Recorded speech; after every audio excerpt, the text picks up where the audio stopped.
morning, afternoon, evening, and hella late. It's DBJ. Welcome to RPG with DBJ. Today is Tips and Tricks Tuesday. For those who don't know, I think you guys in the chat are trying to get me started. I got a special relationship with breakfast, people, and so don't disrespect the breakfast. What's up, guys? Anyway, myself and especially here in the States, we've got a special relationship with breakfast. Breakfast is its own thing. It is a special kind of meal. Oh man, I love it. All right. Anyway, but we're actually here to talk about war, which I guess breakfast can kind of have something to do with that. Hey, I'll send you a warm one, man. You pick a flavor. I'm sure it exists. Yeah, love myself some Pop-Tarts, man. It's like it's decadent and rich and warm and Now it doesn't hold a candle to like waffles or pancakes, which I mean we all know waffles are better than pancakes. There's just no argument about that because cheesecake flavor. There's gotta be cheesecake flavor. Yeah, man. Oh man, cheesecake. Anyway, here, what is it? Is it Denny's that has that had the cheesecake pancakes? Oh man, I could do a whole stream on just breakfast foods, breakfast and all the things that go with it, waffles and pancakes and the unsung hero, French toast and grits versus oatmeal, and oh man, and make a very different cheesecake in Germany. Quark. I bet it's a French toast, man. Yeah, French toast is unsung. It's unsung. Not sure what quark is. Is it like a? I'm assuming, and I'm sure I'm wrong, that it's maybe some kind of like a powdered something. We do a whole thing on it. Monster breakfasts.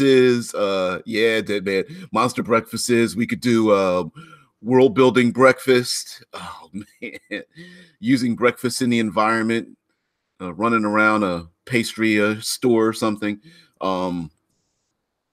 Foolish Kiwi says quark is pretty good. It's a cheese.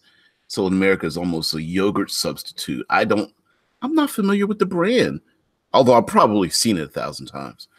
Okay.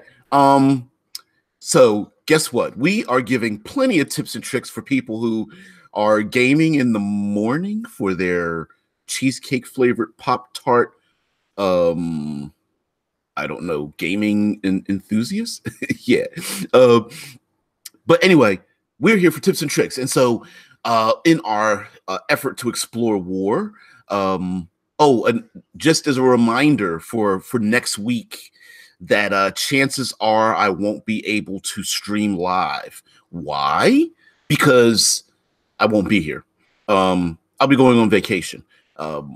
There's a slight chance I might be able to stream live, but I don't think the signal's going to be very good. I won't be in the state or anything. So yeah, I won't be here. So sorry guys, next week I won't be. I'm trying to carve out some time so I could put up a video for each day at this time period, but YouTube is trying to change it around because I used to be able to like record videos and then make them public when I wanted to, and I don't think it like that option's gone now. So I don't know. I will figure something out. I'll try to do something so that there's not dead air all next week, but I can't promise anything. So tips and tricks, war. Back on point. War itself, we hit on this yesterday. We kind of, you know me, squirrel, get distracted very easily. But yesterday we hit on the fact of letting the players in the GM or storyteller or flame tender, whoever is in the game, that everyone agreeing to what what kind of fidelity we're going to have in the game. How detailed are we going to be with the finer aspects, and somewhat more depressing or vile or realistic elements of going to war in your RPG setting. And I think one of the things to realize in for as our tips and tricks goes is that while the player characters are the main focus of whatever you're playing, whether they are grunts and they're just one of tens of thousands on the front lines, or whether they are military commanders, that there are bigger things moving in the background. And so I guess my first tip would be that sometimes you can win the battle and not win the war. And war tends to have moving parts that most people are unfamiliar with. They cannot predict. Things can happen that are moving in ways in which even the most brilliant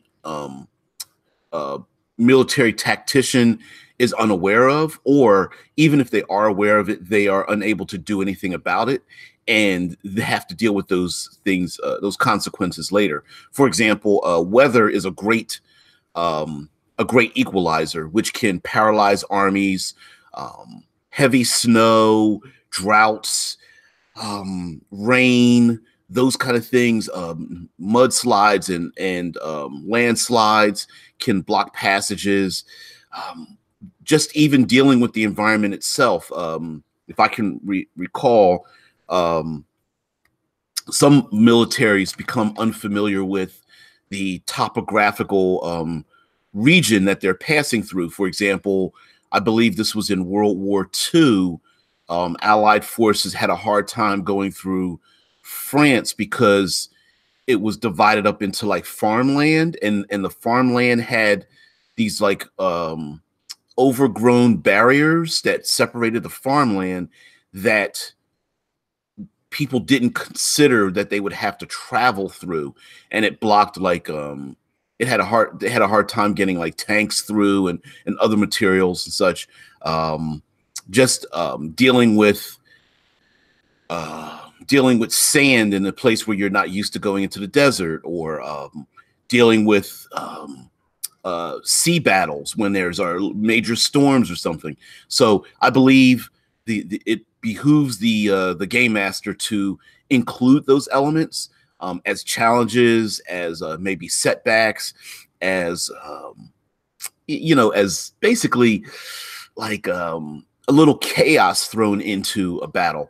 Also, there are political machinations happening in the background, and for those things to affect the people on the front line, for good or bad, is a great thing to throw into your major battles, whether it's supplies running short, the coffers running low on coin that help fund the war, allies that no longer have a stomach for these protracted engagements, the mercenary groups that change sides because they see, or they perceive one side might be winning over another side.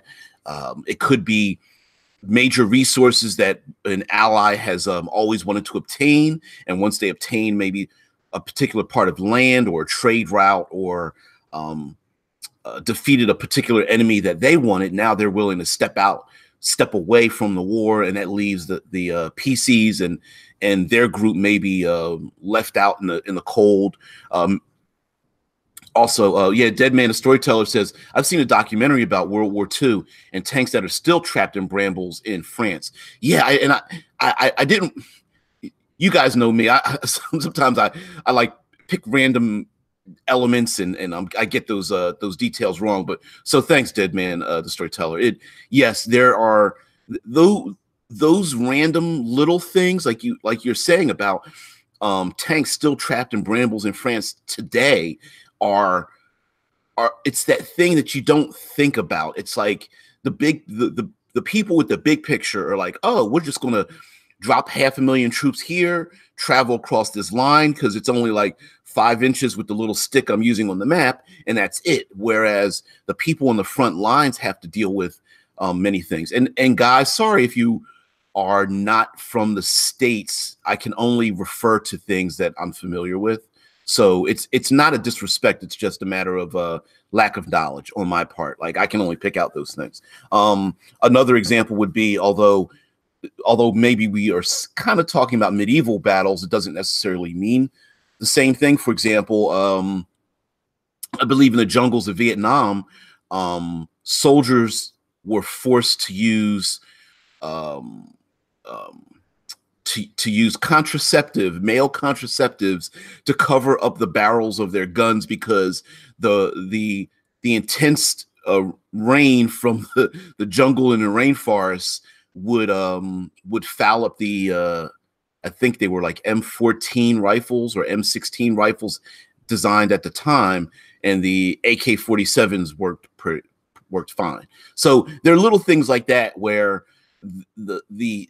the environment sometimes in the big picture is ignored, but then the person on the front lines is like, listen, we've got something to deal with here, and the people above are unfamiliar with it. And I think that is an issue that always happens in any kind of military engagement, that those on the front line, the ones with the experience, the ones dealing with the situation, have the knowledge, and as they try to shift that knowledge up the ladder, it doesn't coincide with the plans that the people have from above.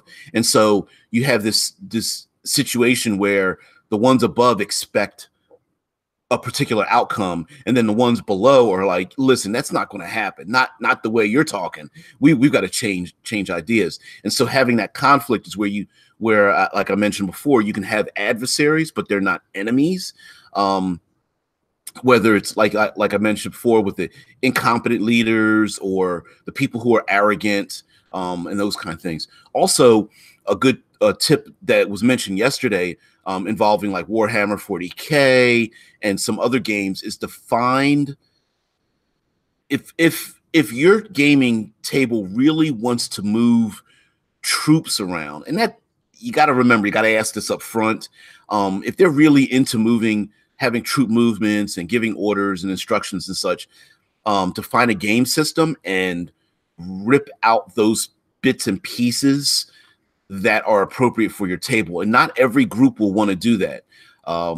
Many people they want their character to be the star of the show.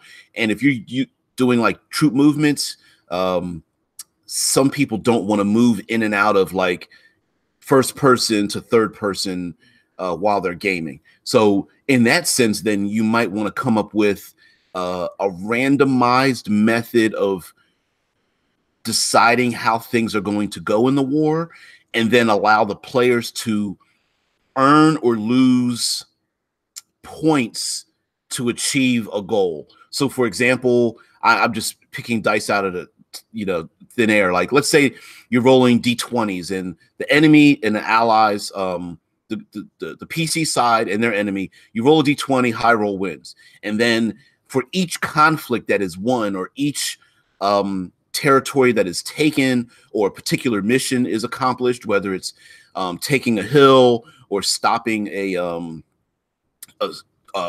blocking a trade route, or preventing ships from coming to shore, or capturing spies, or whatever the case may be, you can have them earn points. So maybe they earn 2 points for each one, or a particularly tough mission. Maybe they have to sneak into a fortified keep to capture someone important, or steal some important maps, or whatever the case may be. You give them points to essentially win, and then allow them to add those points to the die rolls. So if you have, like, say, some skill challenges or things like that, allow them to add it in. And then when the die rolls are made, maybe they've earned 7 points, so they roll a d20 plus their 7, and then the enemy doesn't get anything. And of course, this works the opposite, right? If they fail, there's like negatives. So yeah, there's things like that. Vincent says, I saw some documentaries about the development of tanks is actually pretty fascinating. And in many ways, and Dead Man the Storyteller says Exalted does something similar. Yeah, Vincent says, yeah, objective-based war is the way to go, in my opinion. And again, I think the challenging part, I think it's cool. The players may not like it, but the challenging part of having objective-based war, whether it's theft, spies, cutting off people, acquiring food, ammo, or shelter, and all those things, is that sometimes the objective for the small person, the person on the front lines, may not match in their head with what the bigger picture people are looking at that's required, right? Vincent says they do stuff like that in Legend of the Five Rings with a huge random chart for war events and opportunities. An officer exposes himself, for example. Yeah, and Legend of the Five Rings, I'm glad somebody brought that up. I completely didn't mention that, which is another excellent game. Well, excellent role-playing game in and of itself, but it does have war events, and sometimes the best thing to do in a battle may not seem like the best thing to do from a personal standpoint. An example would be the best example I think you could pull from mass media is being the decoy, being the individual, or being the squad or the group or the platoon or whatever the case may be, that is designed to engage in battle for the sole purpose of drawing the enemy away from somewhere. And so the battle has to be of a level that's engaging enough to convince the enemy that you're real. So there's probably has to be enough supplies, enough, even enough, unfortunately, enough dead to account for the decoy, yet the real mission is somewhere else. And so the PCs are just basically there sitting ducks, almost like the suicide mission kind of thing. And the PCs may not even know that they're the decoys, or they may know and may not be able to say anything while they watch their friends and allies, pass away. Foolish Kiwi says, I tend to do the back and forth thing. Players do things first person, and I have a small separate maps with unit clusters, like 1 hit point equals 100 men, and roll out deaths. Objectives can help add bonuses, etc. And yeah, I think getting those objectives, whether it's moving to a particular territory, or acquiring land, or getting into the high ground, or moving important pieces of equipment, things. Just being able to do that. There are interesting aspects for that in Pendragon RPG. Vince says Pendragon. Never played it, but yeah, Pendragon, the Arthurian. I don't want to. Yeah, I guess you could say historical RPG. Vincent says you get opportunities to prove yourself as a knight in battle. In a campaign, I watched someone get a shit ton of renown because he held away a few blows from a legendary warrior.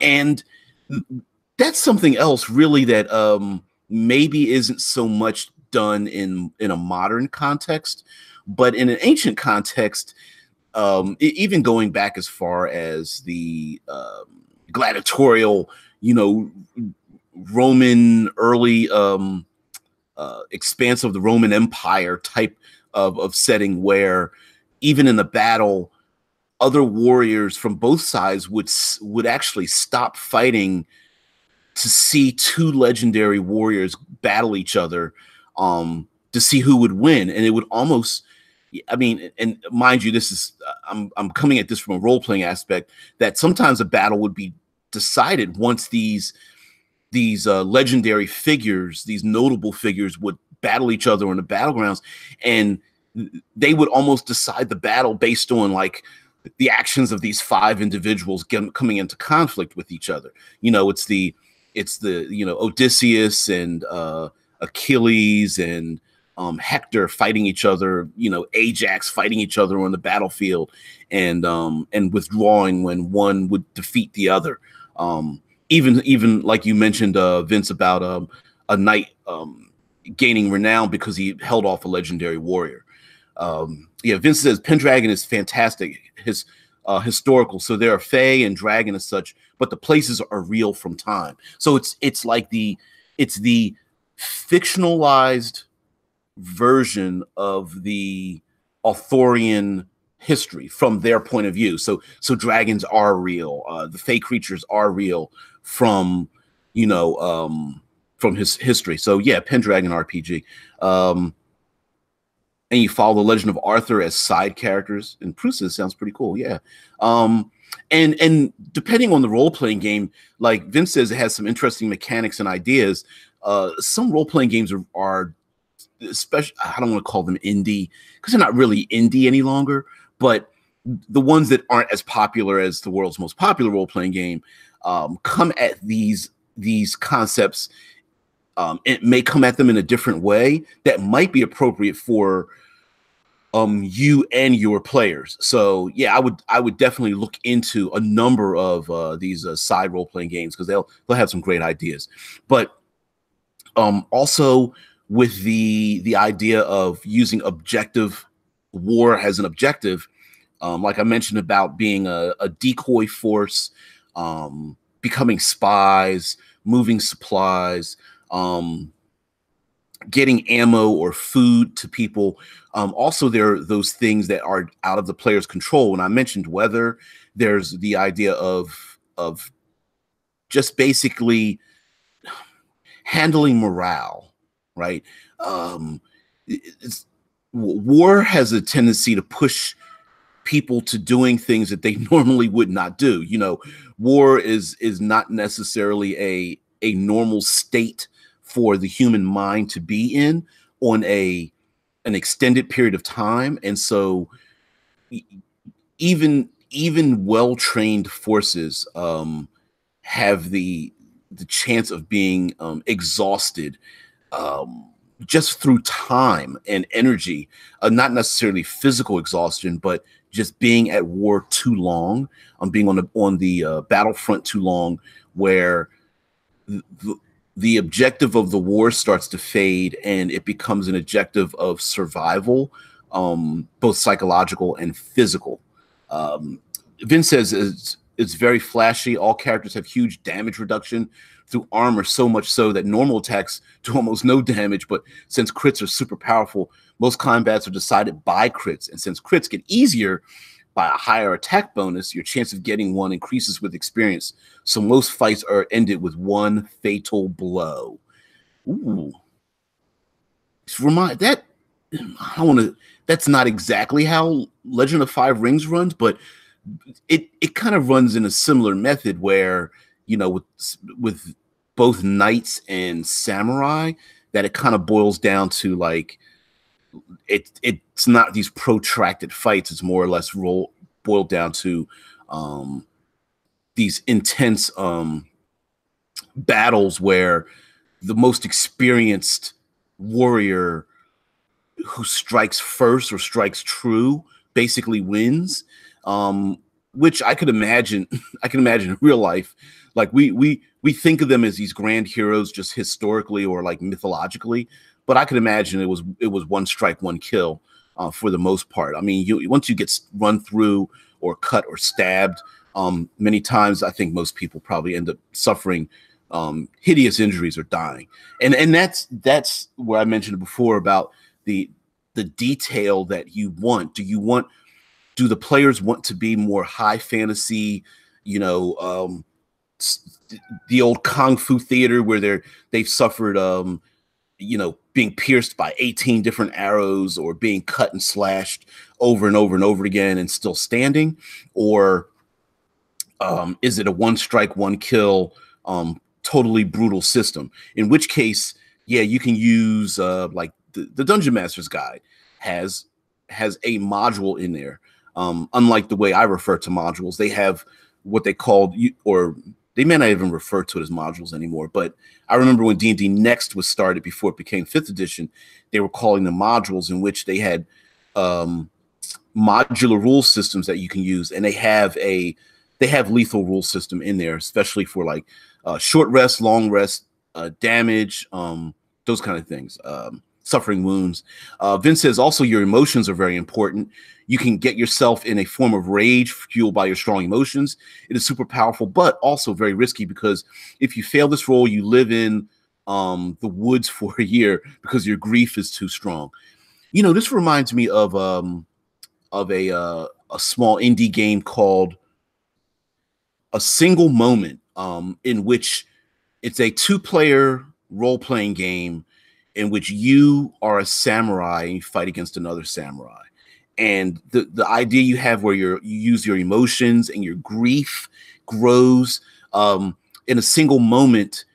It's a flashback role-playing game. So you and another samurai are on the battlefield and you're about to fight.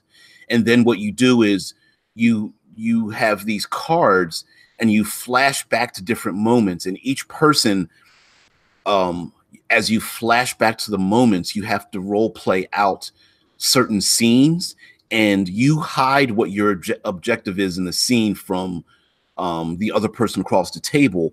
And if you obtain your objective, you get bonuses, and those bonuses build as you start to play out the past. And as you do your flashbacks, you play out the past, then it leads up to the present, when you're back to the present when you're about to fight. And each person has earned or lost bonus points, and you use those points, bonus dice, in the final battle, against your opponent. So it's a pretty specific type of role-playing game called A Single Moment. I actually have that. Strangely enough, it's just a 2-player game. I think they may be coming out with a version that's multiplayer, but I'm not certain. But anyway, okay. Many games, the games that don't have emotions involved in them, it might behoove you to try to find something that has that in it, because the lulls between the battles, right? The moments where people are in the trenches, people are in camps, the higher ups communicate with the frontline individuals, the people reassessing their purpose on the battlefield, even in all your classic war movies, whether it's Gladiator or Hunt for Red October or Black Hawk Down or whatever. Your down moments are when the individuals are able to communicate or lack of communication about why they're there, what they're doing, how they feel about it, whether they think they're going to live or die, the things they've seen, the things they've done and regret doing, the things that they wish they could do now. Playing out those scenes you really want to get your players to want to expose themselves, and having a rule system that mechanizes that I think is pretty paramount. Legend of Five Rings, as Vince is promoting here, and I think it's a good idea. The Pendragon RPG. There's some other RPGs that do emotional impact very well. Wraith the Oblivion from White Wolf is a perfect example of that. It's the other white meat in the White Wolf pantheon. What else? Even Call of Cthulhu with their madness has methods of reducing the madness, and because we know how to acquire it, you just get scared, right? I mean, boiling it down, you see horrific things, but to alleviate that madness in the quiet moments is also important as well. Foolish Kiwi says the social side of being stuck in war can be one of the most immersive experiences when done well. And the hard part on that really is like, there's not, everyone knows the classic, stop talking to my XP, I need to kill it, right? It's the, kill the creature, get more experience. But granting rewards for becoming immersed in the game, I think is kind of not talked about, and maybe some players feel that they're not going, or have been conditioned to think that they're not going to be rewarded for those things, and so therefore may not want to involve them. And it can be kind of, it's a little intimidating, a little awkward and scary or whatnot to play out your emotions, whether real or fictional, at the table or online or however you play the game. It can be a little odd. It's like, hey, I don't like to reveal my own emotions, let alone, you know, emotions for this fictional character that I'm playing who's supposed to be a badass. I mean, it's kind of weird. So getting players who are in the correct mindset is, it definitely takes a session zero and takes a game master who's willing to reward the players who are willing to do those kind of things. Vincent says, yeah, everyone has a plan until you get punished in the head. Yeah, exactly. Everyone's got a plan until you get punched right in the face. And you know, getting punished in the head, I see you're absolutely referring to the psychological harm that can come from being in a war. So you can win a war and then lose yourself, right? You lose who you are, what you're about, what your purpose is. Yeah, I got you, Vince. It can be a thing where the movie Rambo, the first movie, which is not as ridiculous as we would think it to be. The movie Rambo is about a guy who comes back from war and can't. It's the only thing he knows, but he's trying to put it behind him. But then the people aren't letting him let it go. So some people may feel like they can't come back from war, or maybe they're told they've just had protracted battles against their enemy, and to be told while you're sitting on the front lines, like, oh yeah, guess what? Those enemies we've been fighting and killing and murdering, yeah, they're our allies now. Like, we're not fighting them again. So, you guys can stop. I mean, how do you? Yeah, Dead Man the Storyteller, First Blood, a great movie. Far more dramatic than people I think realize it was.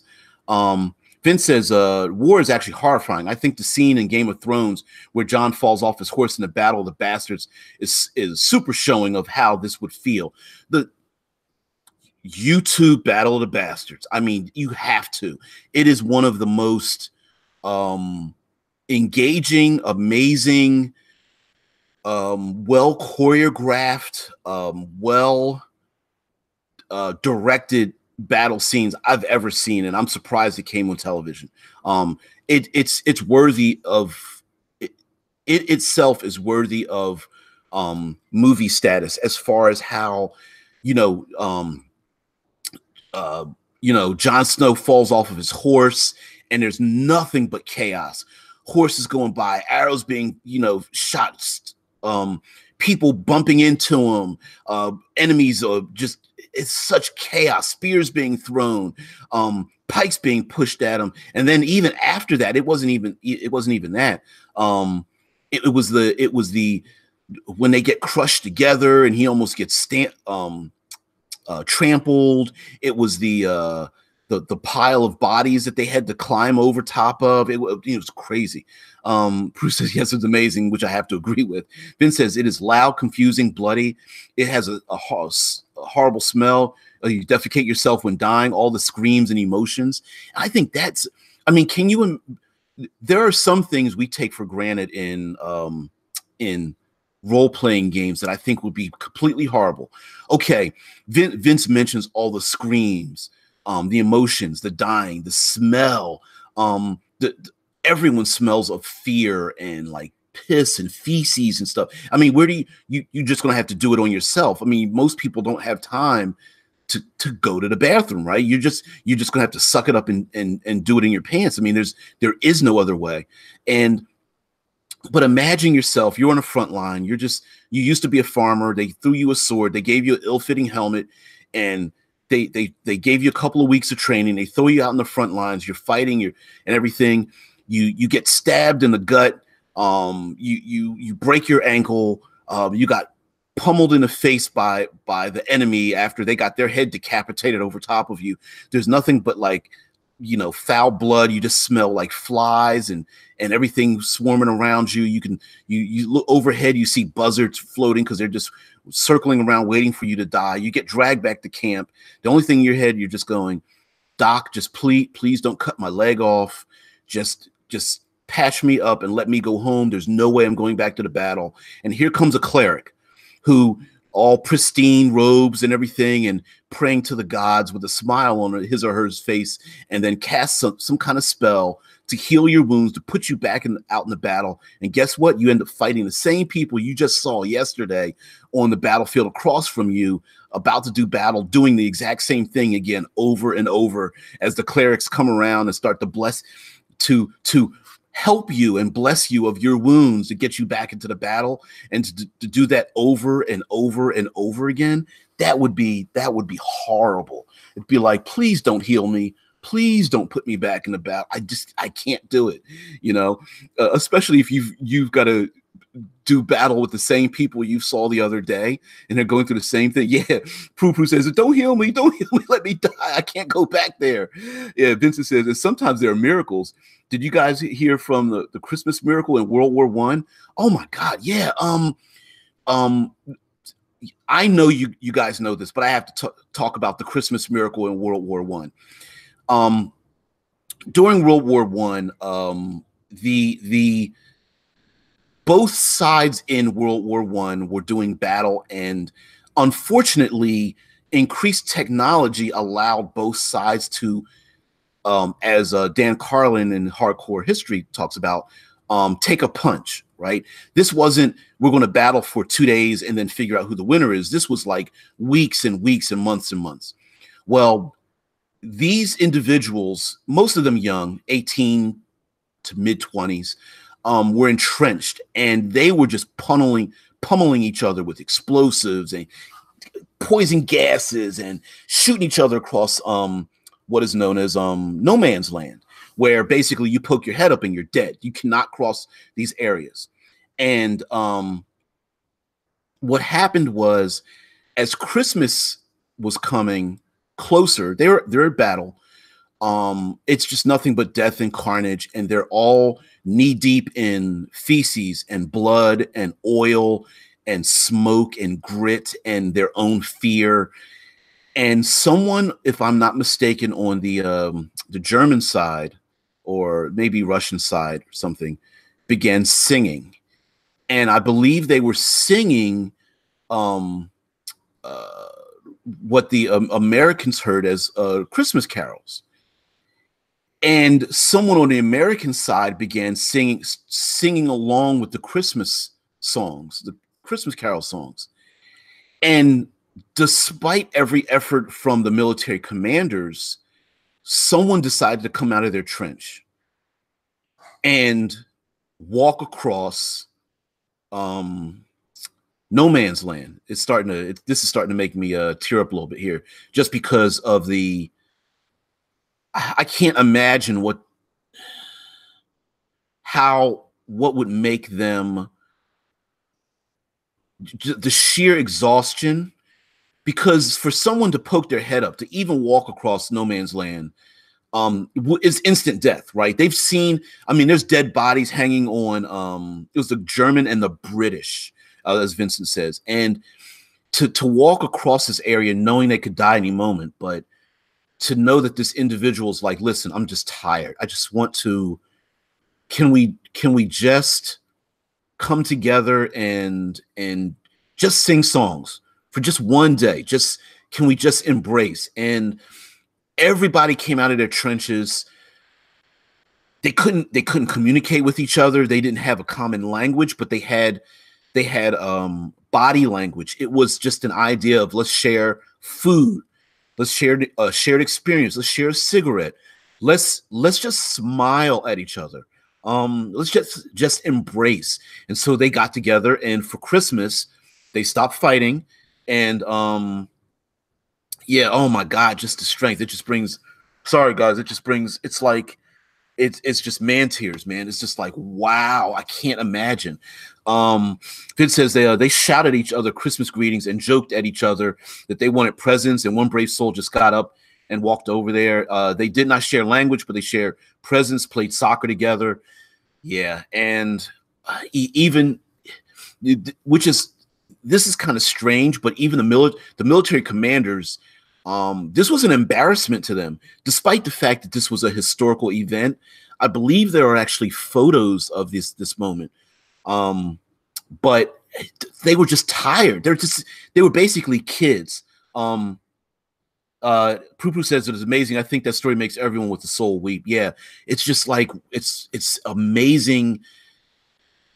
The small moments that come out of the quiet strength, I think, that comes out of major battles, major war, and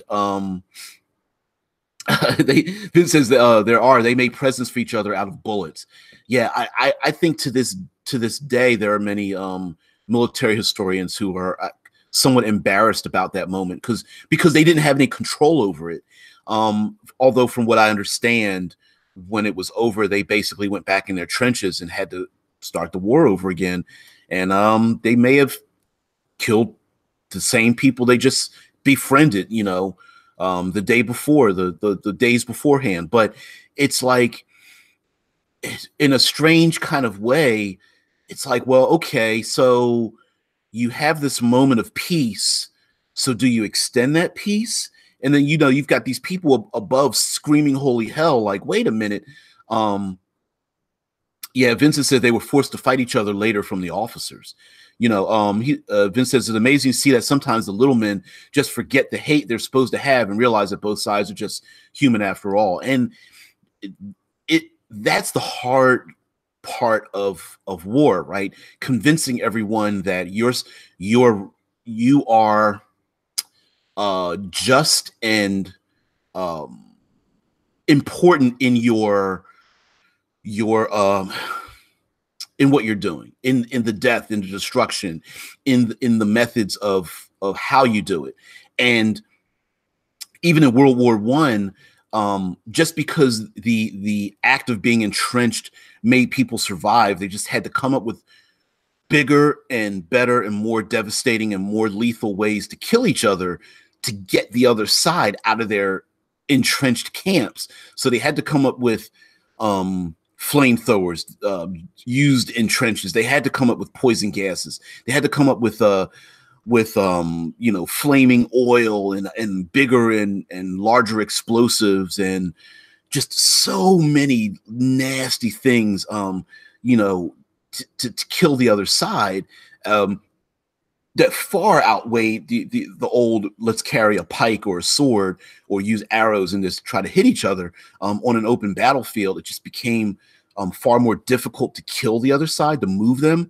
And I can imagine a similar thing happening in like our fantasy world where the clerics that are keeping people alive are extending war far longer than psychologically necessary, to the point where maybe their own side tries to assassinate their own clerics just because they don't want to be healed and go back out to fight again.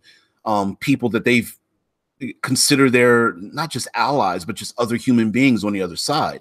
Once you start to sympathize with your enemy, how do you then fight them? Especially if you're forced to do so, then once you sympathize with them, you're mentally you're kind of think like, we're not at war, we're committing murder. We're killing our friends, we're killing people, we're fighting for the little men are fighting for the machinations of those above. And that in itself might be a battle where maybe something shifts in a war and the PCs are now, their desire is to take out their own military leadership, because they're fighting in this eternal war, like, the 40K, eternal battle thing where no one knows what peace is. Vince says, just imagine one cleric who's fed up with war walks onto the battlefield and the enemy is like, should we kill that man who never killed anyone himself? And then the fights just stop. Vince says that's the stories I want to see told with clerics, not healing wizards as they are often used. And in many ways, like, you know, I absolutely agree that clerics are far more than just healing wizards, right? They are the medics of war. They are they could be the emotional center, but they could also be fanatical about an objective, you know, kill the heathens. And everyone's like, they're not heathens, they're just they live on the other side of the mountain range, or they wear different clothes than us, or they just happen to speak a different language. They're not heathens. And you know, you've got the fanatical clerics who are like, no, we've got to eliminate anyone that doesn't, you know, believe in Pelor or whatever the case may be, Baphomet or something, or just, you know, whatever, Odin or whatnot. You know, if you don't believe in my gods, then my pantheon, then you have to be killed. Whereas you can also have the clerics that are like, listen, this war is just stupid. Like, I'm just going to go out into the battlefield and just say, hey, listen, guys, can we just put the weapons down? Can we just get together? Can we just break bread together and be done with it? You know, I'm here to heal. I'm not, or the cleric that goes and heals the enemies in battle and tells them to just go home. Like, listen, you know, young people here, I'm going to lay my hands on you. You just hear my words, and you'll rise up from the ground and just go home. Just put your weapons down and go home. Foolish Kiwi says there's a class in the Book of Exalted Deeds in 3.5 D&D that is all about pure peace. Weapons break on the skin, and his job is to wade through the battlefield and convince the enemy leaders that war is not the answer. It's pretty intense. Vincent's called the Vow of Peace. I tried to play one of them, but it only works if the whole group is into that. Foolishly, that's a feat you need for it. Yes. Yeah. I can absolutely see that just doesn't work in many groups because, again, stop talking to my experience points, right? It's trying to playing the pacifist, not even the pacifist, but the person who's trying to bring peace in a situation where there's total war, in itself is probably like feels like an insurmountable goal. But I think that would be awesome to like be the PCs are the ones that try to bring everybody to put their weapons down. That is not going to work with every group, especially when you've got somebody there who's just like guys, seriously, you keep talking to my XP. Like, you got to move out the way because I need to kill it. And just trying to be the peaceful person to talk everybody down, to bring people to the table, to you know, see a flare up happen once again, and now you have to go out and you have to stop it and try to maybe there's a lot of propaganda on both sides trying to keep the war going, and the PCs are like telling people the truth, like, listen, we don't need to fight, we can share resources, we don't need extra territory, we can work together. And maybe both sides are working. This is kind of strange, but both enemy sides are working together to keep the war going on so that both sides keep fighting, because war, I mean, there are war profiteers too.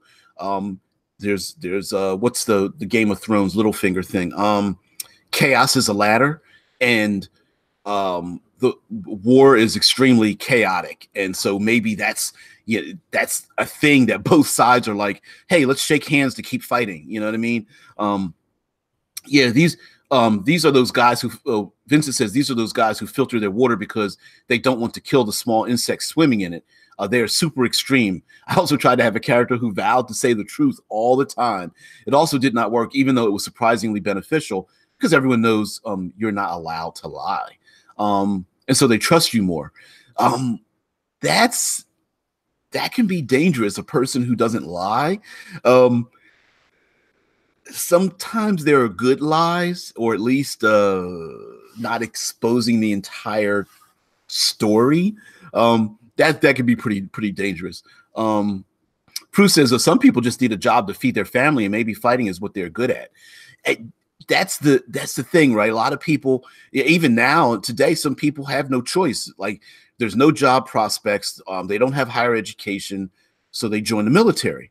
And maybe there's something going on in their life, maybe drugs or depression or family or just whatever it may be, and they choose military, and then they're thrown into a situation where it's like, I don't really want to kill people. I just did this just like you said, just to earn some coin, get some cash, feed my family.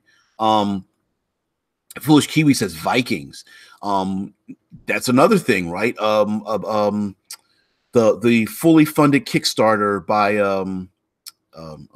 Iscloth by Lloyd Collins deals with the Viking culture and the dichotomy between, the honor of dying in battle and the desire to just like be left alone. Like, I don't want to kill people, but I've got to follow what the Jarl tells me to do, and if I don't, then I'm the bad guy. But we're all looking at each other across the battlefield going like, why are we fighting in the first place? There's only limited resources, and are we just killing each other because there's not enough food to go around? Or it's wild stuff.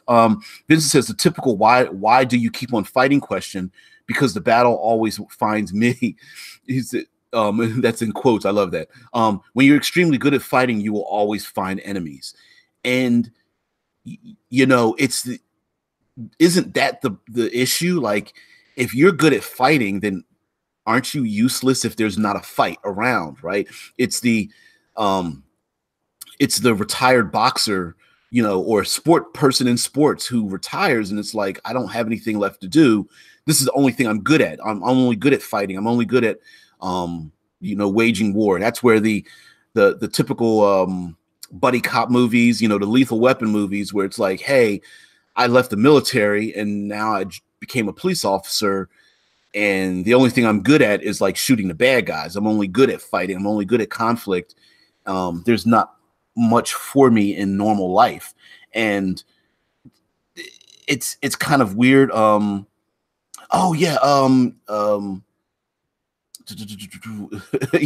Vince says that when all you got is a hammer, all problems look like nails. Exactly. Janny says maybe they like war. The American Sniper dude said he did it because he liked killing, and unfortunately, there are people who are just very good at it.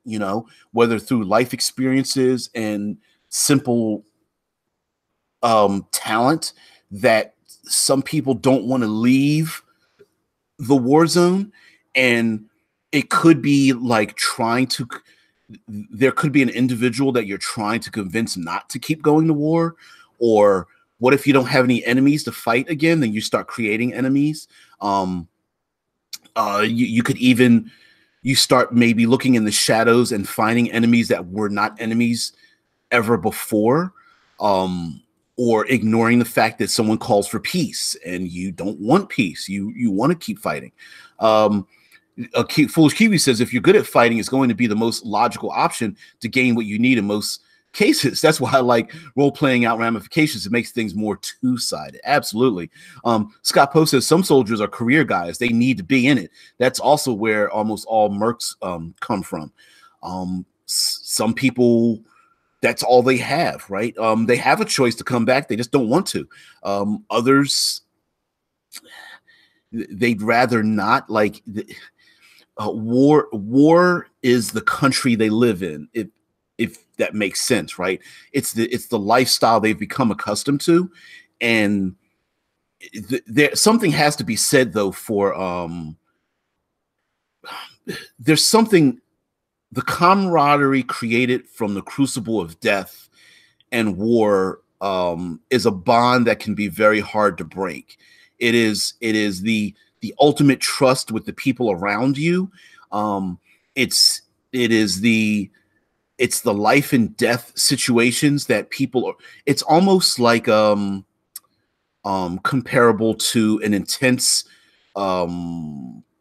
absolutely platonic, but absolute intense romantic relationship in the purest sense of romance, in terms of not, of course, not sexual, but in the sense of the environment. Vince says it's super interesting to see how the behavior of players change when they're playing characters that are not good at battle, but in something else. And Far-Flung RPG, one of my players is a trader, and he always tries to negotiate to solve all problems, and he has the mechanical weight behind him to do so. Having people who are not good at fighting in war, it behooves the game master to create situations to make them feel useful, instead of like feeling like they're useless and, oh, I don't do it as much damage as the next guy, right? It just means that they need to have as much influence, enough importance in the game. Foolish Kiwi say war is its own culture. I think what you meant by it's a country you live in, DBJ. Yeah, it's not where you're at, but it's like it's a mindset. I mean, because battlefields are a different place, right? It's a different thing. And when I mean another country, I don't mean literally like a different, like you're passing over territory. I'm saying like the battlefield itself is another country rather than separate than civilization. And some people become used to that. They don't, the act of peace itself is just a resting point between going back to war again. You know what I mean? So yeah. Thanks, Kiwi. Deadman Storyteller says the creators of Eclipse Phase talk about making characters that are not total combat monsters. Absolutely. There's many of which I love Eclipse Phase. The only problem I have with Eclipse Phase is like they talk about fighting existential threats, which kind of makes it seem like you're like a squad of like special forces people, but then they want you to make non-combat individuals. So I'm not going to devolve in an Eclipse Phase, but I do feel like I love the fact that there are other options to solve problems, and war, it happens to be one way to solve a problem, but it's not always fighting that does it. Convincing, finding an enemy and convincing them to give up their secret plans or something because maybe the enemy doesn't know what the ramifications of what their actions are doing, right? They don't know that they've been killing innocent people or poisoning, the water table or what have you, that kind of stuff. Hold on for just 2 seconds. I'm going to mute you guys for 2 seconds.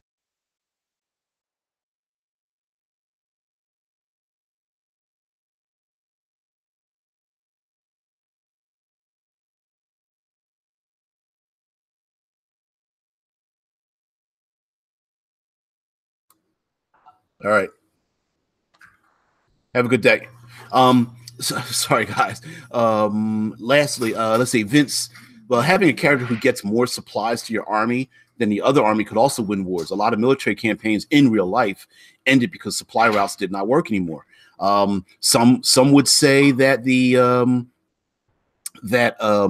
Cold War back in the 80s was won by money, that it was just a matter of some would claim that the United States outspent the other countries.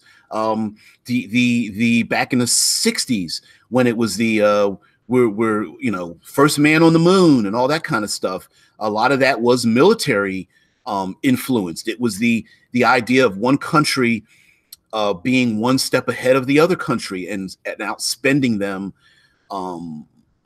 What's the idea? The best use of a military force is to have it so big and powerful that you don't need to use it. And so creating the bigger, better supplied, better trained, larger, more organized, more fierce military force sometimes can win a war without a shot being fired because one side's far better than the other. Jenny says there's old sayings that amateurs talk about tactics, pros talk about logistics. Yeah, I couldn't remember that one. Yeah, it's absolutely right. The amateurs talk about how we're going to fight, and the pros talk about how we're going to feed each other, how we're going to feed the troops, how how they're going to be trained, where they're going to sleep, morale, getting, how do you handle things. There is I still have a metal container from my grandfather, who was in World War II, that held a Hershey's chocolate bar. They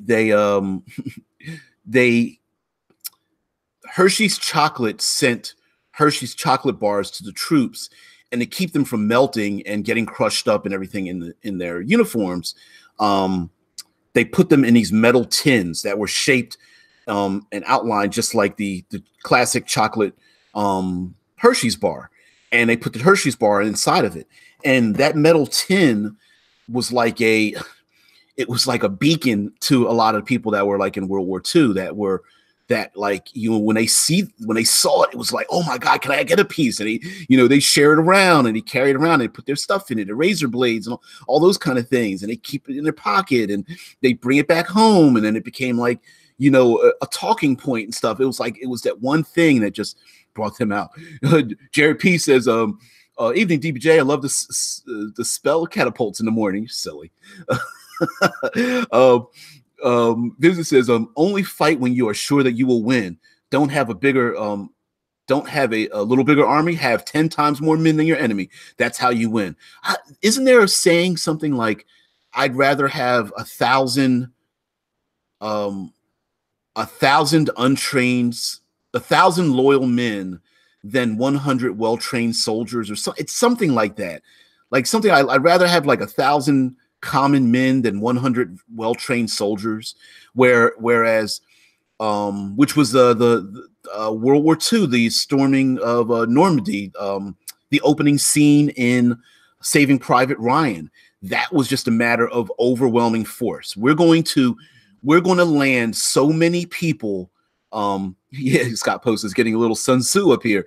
Yeah, the 5 Rings, the Art of War. A great book to read, a little dry, but a great book to read about Sun Tzu's The Art of War. Or start your own nuclear program. If in medieval times, if summoning demons out of the pits of hell is a nuclear, I would agree with that as well. Although, what is it? Meteor Swarm acts about the same way. Hell, just casting a fireball sounds a little bit nuclear in some ways. Scott Pope says, freely available. Grab the PDF, The Art of War by Sun Tzu. And now, one of the things, though, it's interesting that pro gamers sometimes have to read Art of War. And one of the things I think that kind of rubs people the wrong way, players the wrong way in role-playing games, is that the idea of overwhelming odds or insurmountable odds, that there's no way for you to win, or you're fighting a force that you cannot win against. Many battles, despite the fact, taking out the chaos of it, most battles should not be fought if the person has the ability to do so, unless they know they're going to win, right? Military commanders don't go, well, we've got a 20% chance of winning, so let's go for it. It's like, no, if we're about to engage, like, we need to overwhelmingly punish these people. An example of sending an overwhelming force was, in recent history, was the movie Captain Phillips talks about Somali pirates that took over a cargo ship, and they sent they basically sent the American naval force with Green Berets, with snipers on the end of an aircraft carrier. 3 Navy SEAL snipers shoot these guys dead, and it's like they sent a huge naval force. Like, why would they do that? And the reason for doing that wasn't just to save these people that were basically kidnapped and captured on the cargo ship. It was to send overwhelming force. It wasn't just those individuals. It was to tell the Somali government at that time, like, listen, you need to get a hold of your people, because if we're willing to send the the big fist of American force to kill a couple of guys. Guess what we're going to do when this continues, right? This is about the flow of money, the flow of resources. So overwhelming odds, unfortunately, is a thing, right? It's going down into, we're going to be knights and we're going to go down into the pits of hell, and a demon shows up, a pit fiend shows up or whatever in hell, or the, Baylor down in the abyss, and goes, yeah, I'm going to summon 1,200 bone devils. I'm going to summon, 867. I don't know what are some abyssal things. And it's like, why would they do that? It's like, because they want to show overwhelming odds. Like, you made the wrong mistake. We're not here to play with you and to make things equal. We're here to overwhelm you. So I think sometimes that's a thing that, now, like I said, that's taking away the fog of war. Sometimes you don't have control over when or how you engage in a battle, so that can be a problem too. It's the person that fires first across the battlefield by accident, and then the fight starts. Pit fiends, yeah, love pit fiends. But yeah, some pit fiends, it's like, oh, we're gonna do a battle with a pit fiend, and the pit fiend stands in the back, and it's like, oh, I get to summon how many, Malekiths or whatever the hell they're called, whatever, summon up demons, and then they get to summon other devils, and then they get to summon more fiends or whatever.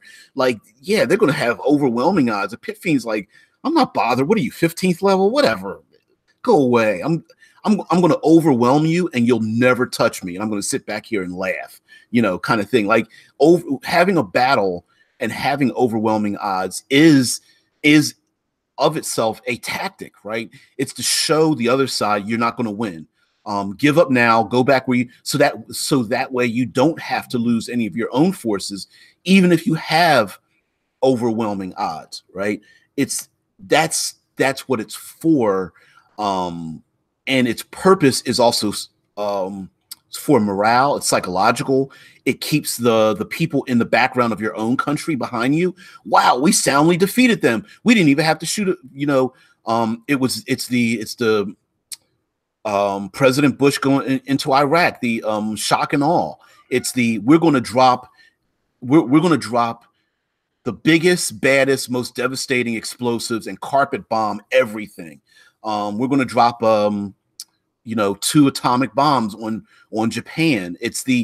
It may not be right, but it is a tactic, and overwhelming odds is a tactic in and of itself. To just have 10 times as many people lined up on a battlefield and say, are you going to make the first move?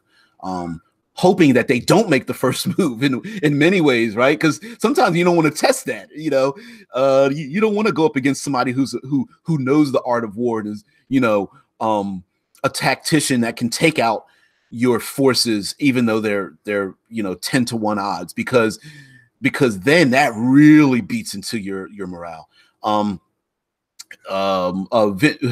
Jared P says a lot of wars just waiting for the right place, the right time, which is another thing maybe some players don't have, which is patience. They're like, yeah, we could fight them, but we're not going to do it right now. We're just going to wait or hide or what have you.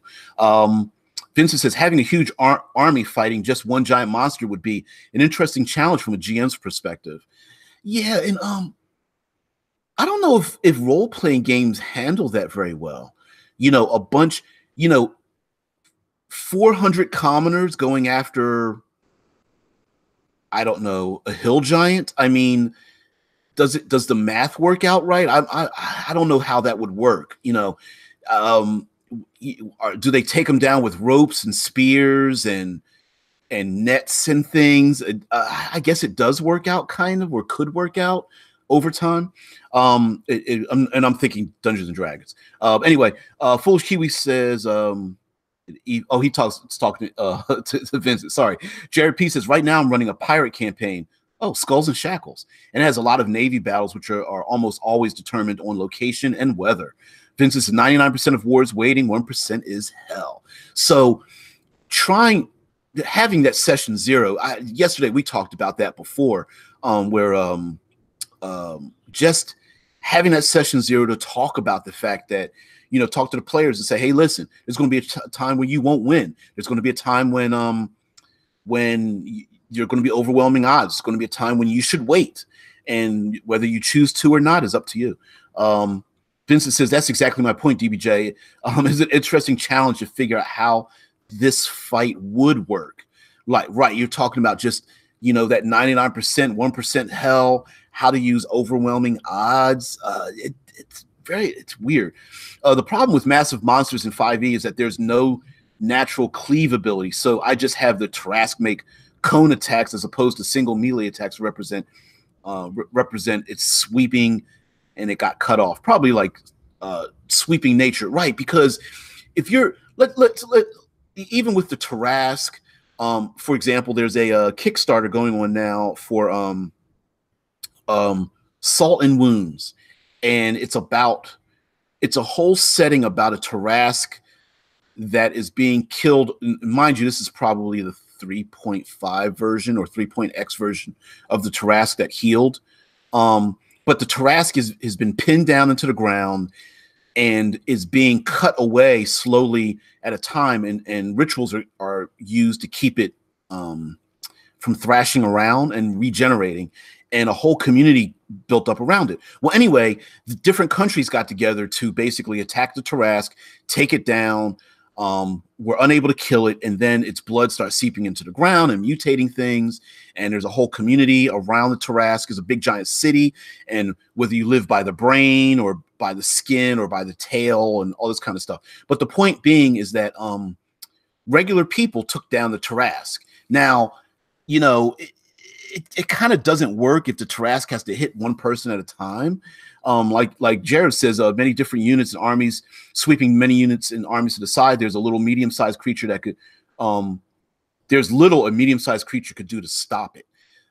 Size differences, kind of, they've taken that out. You know what I mean? I don't know.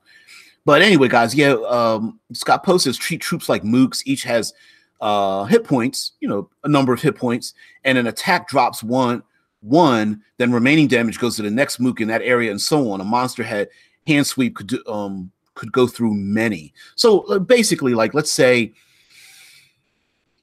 you know, 10 hit points of troops could be 10 people. They could either each have 1 hit point, or like even up above in the chat, 1 hit point equals 100 troops. They take 30 points of damage. They're all take, you know what I mean? You got 300 troops taken out or whatever. I did the math wrong there. Doesn't matter. You know, you guys know what I'm talking about. Vince says it has a lot of problems. It often comes down to just how many crits the mass army can make. And you know, then it becomes like a dice slog, you know, especially if it's like, well, if we only roll 20s, we do damage from the norm, you know, the normal people, the mooks, and then the creature gets to do extra damage, and then it just becomes a war of attrition, which in many ways that's what war is, and so it just goes on. It's like this weird cycle. So yeah. So anyway, guys, yeah, I've kind of going on here. Maybe this isn't the best tips and tricks episode. It kind of blended with yesterday, which is like about Monster Monday, which kind of like, that's not really the real subject. But anyway, thanks guys for joining in. Of course, the D20th is coming up. There's a release on that. Tomorrow may not be about war. I should be having a fingers crossed. I'll be having a co-host on, an interviewee for a recent Kickstarter and some other books that they've put out. This individual, we've been in each other's circles for years and haven't been able to do something. So this will be an opportunity for me to kind of get to know him, and you guys get to know him as well. I'm not going to tell you who it is yet, because if it doesn't go off, then whatever, and then I'll just let you know later. But anyway, also all you guys, thanks for joining me. I hope I'm a good enough distraction for you guys in the morning. I know I can drone on. I'm not the most exciting person to listen to, but I really appreciate. I guess I haven't expressed how much I appreciate you guys just being here and being able to talk in the chat. It's kind of sitting around. Yeah, Foolish Kiwi says have a good day, DBJ, and everybody else too. Absolutely. Yeah, it's kind of weird. See you guys. See you, Vince, Scott, JP. Man, everybody else, Dead Man, guys, thank you very much, Janny, for joining me, Kiwi. Thanks, guys. I just really appreciate it. It gives me it gives me the fuel to do what I do. It's like a positive feedback loop. So I really appreciate it, man. Thanks, Prue. Prue, which I've one of these days we have to do a hangout or something, Prue, because we have been in the same circle.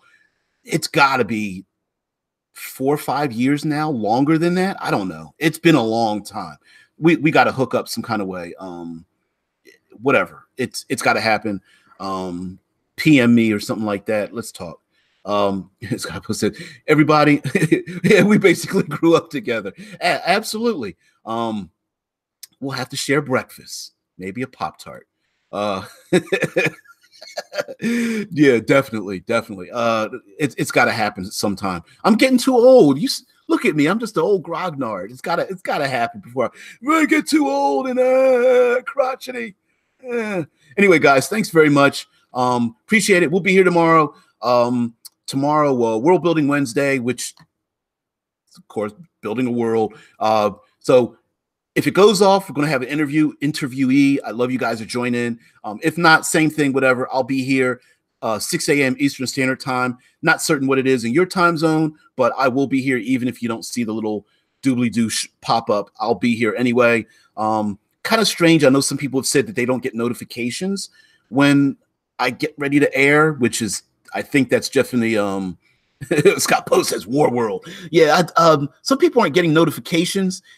I think it's a YouTube thing, just because I'm not a big, I don't have like 100,000 subscribers and such, and I think YouTube is really pushing towards the larger subscribers. So I think that just happens to be it. So anyway, guys, thank you very much. Got to head off to work. I will see you tomorrow.